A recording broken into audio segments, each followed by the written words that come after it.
Hey, it's Justin, the house guy. Hope you're having a great day, and thank you for coming to my channel. And if you're looking to buy a home, I want you to be the most educated buyer. And so stick with me as we break down all the costs that go into buying a home. Now, let's assume you're buying a $350,000 home. I'm super excited for you.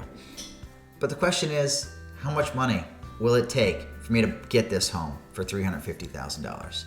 And most people think down payment, which I understand, it's a big part, but it's only one part of the puzzle. Really, there are 6 buckets of money that I want every buyer to think about when they're looking to buy a home. And so I want them to understand the down payment, the lender fees, the attorney and closing costs, the prepaid and escrows, as well as inspections, and finally, the house itself. I mean, moving, repairs before you move in, or new appliances or new furniture. All that stuff starts after you get the keys. But let's make this really simple. Again, we're taking a $350,000 purchase price, and we're going to break down each one of these buckets one by one. So, at the end of this video, you'll have a better idea of how much cash you'll actually need to buy a house. Let's dive into it. Bucket number 1, down payment. Let's start with what everyone's thinking about first. So if you're going to go get a FHA loan, they're going to require 3.5% down. So that's $12,000. Or if you're doing conventional financing, you might do 10% down. So that's $35,000. Or if you wanted to avoid PMI insurance, that would require 20% down, or $70,000. And that's a big difference between $12,000 to $70,000. But the point is that down payment doesn't equal the cash you'll need to buy the home, because down payment is just one part of the puzzle. There are 5 more buckets remaining that I want to dive into.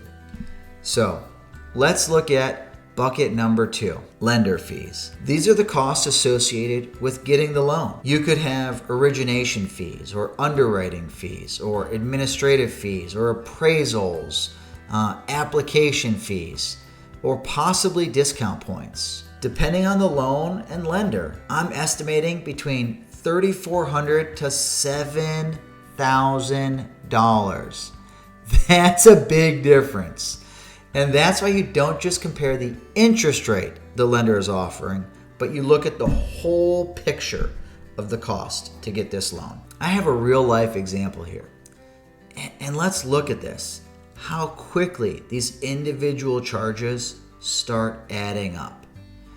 An appraisal fee, $600, a credit fee, administrative costs. Some lenders will charge a flat fee instead of points for loan costs and administrative costs.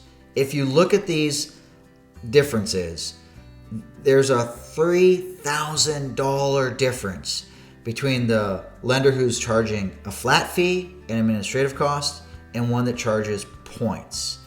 So this is where you really want to dig into it. And I want my buyers to know these numbers before we're sitting at a negotiating table. So let's look at bucket number 3.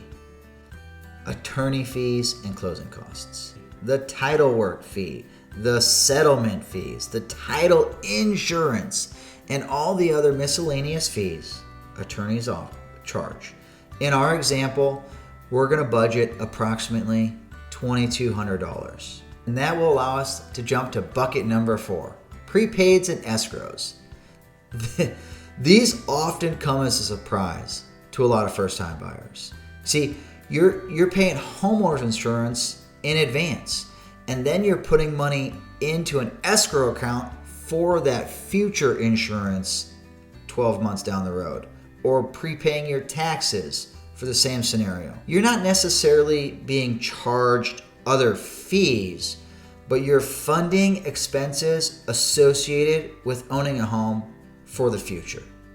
And so in my example, we're gonna use the dollar amount of $2,700.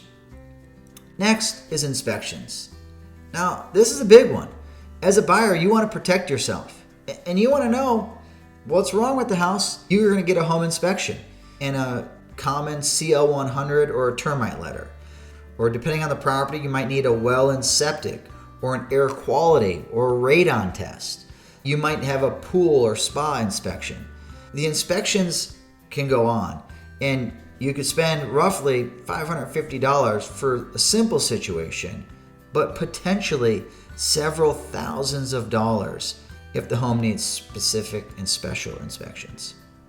I'd much rather you learn about this, again, up front. Bucket number 6, the home itself. This comes the fun part. You bought the house. Congratulations. Maybe you need some new appliances or painting the interior, some repairs before you move in. Or don't forget those pesky little utility deposits. So let's conservatively put a dollar amount of $2,000 into this bucket. Now, one big warning I have for you. Do not, under any circumstances, purchase furniture or appliances with financing before you close. This could cancel transactions. I've seen it happen in the past. An awesome buyer, excited to get a home, went out and bought $1,000 worth of furniture on a loan, and that threw his debt to income out of whack.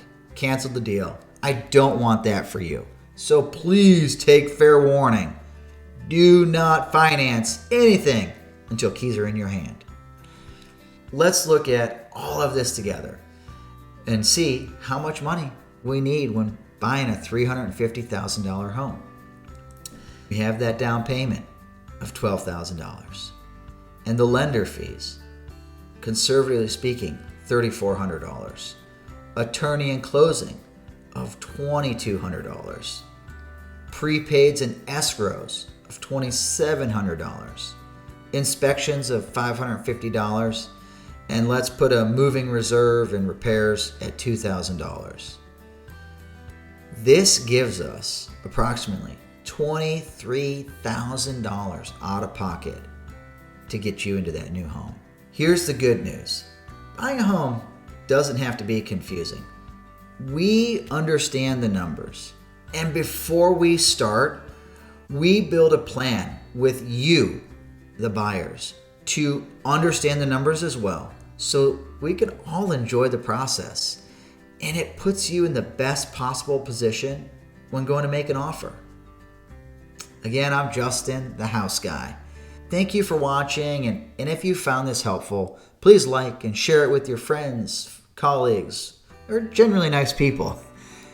We'll see you next time, and remember, I always recommend, know the numbers, know the market, so that you can make your next smart move.